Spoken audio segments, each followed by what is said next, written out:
ঈদের ছুটি এগিয়ে আসায় বাস ও রেলপথে ঘরমুখো মানুষের ভিড় দেখা যাচ্ছে।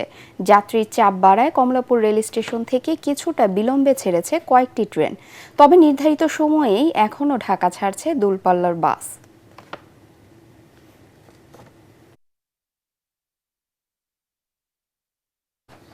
দর্শক, এই মুহূর্তে সহকর্মী জামিল হাসান শান্ত ঈদুল ফিতর উপলক্ষে ঘরে ফিরতে উন্মুখ মানুষের খোঁজ খবর রাখছেন। যুক্ত হচ্ছি তার সাথে। শান্ত, বাড়ি ফিরতে চাওয়া লোকজনের যাত্রা কেমন দেখছেন?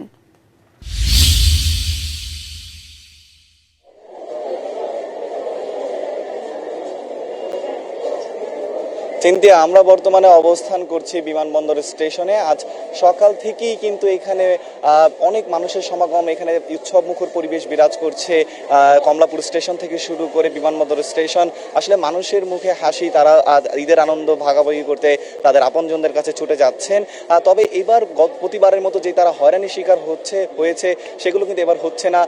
তারা কিন্তু নির্ধারিত সময় তাদের যে ট্রেনের সূচি রয়েছে সেই সূচি অনুযায়ী তারা ট্রেন পাচ্ছেন, এবং টিকিট নিয়ে যে ভোগান্তি, প্রতিবার একটি কালোবাজারি সিন্ডিকেট দেখা যায়, সেই পাশাপাশি টিকিট নিয়ে একটি ষড়যন্ত্র দেখা যায় প্রতিবারই, সেটি কিন্তু এবার নেই বললে তারা আমাদেরকে জানিয়েছেন।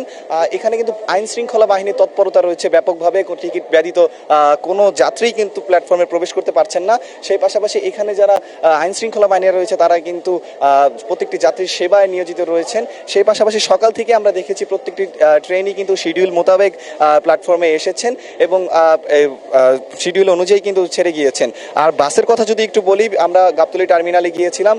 গাবতলী টার্মিনালে কিন্তু প্রত্যেকটি বাসই নির্ধারিত সময় ছেড়েছেন। তেল সংকটের কারণে কিন্তু যেই সম্ভাবনাটা দেখা গিয়েছে, বিভিন্ন বাস বাতিলের কথা বলা হয়েছে, সূচি বাতিলের কথা বলা হয়েছিল, সেটি কিন্তু আপাতত সেই সংখ্যাটি নেই। যাত্রীরা কিন্তু নির্বিঘ্নে তাদের বাড়ি পৌঁছাচ্ছেন, এবং বাসের কিন্তু যে টিকিটের কালোবাজারি যেই ছিল সেটির জন্য কিন্তু মনিটরিং টিম প্রতিদিনই মনিটরিং করছেন, এবং আপাতত তেমন কোনো অভিযোগ আমরা পাইনি। তবে মানুষরা আমাদেরকে জানিয়েছেন ট্রেনের ব্যাপারে কিছু কিছু একটু লেট শিডিউল রয়েছে।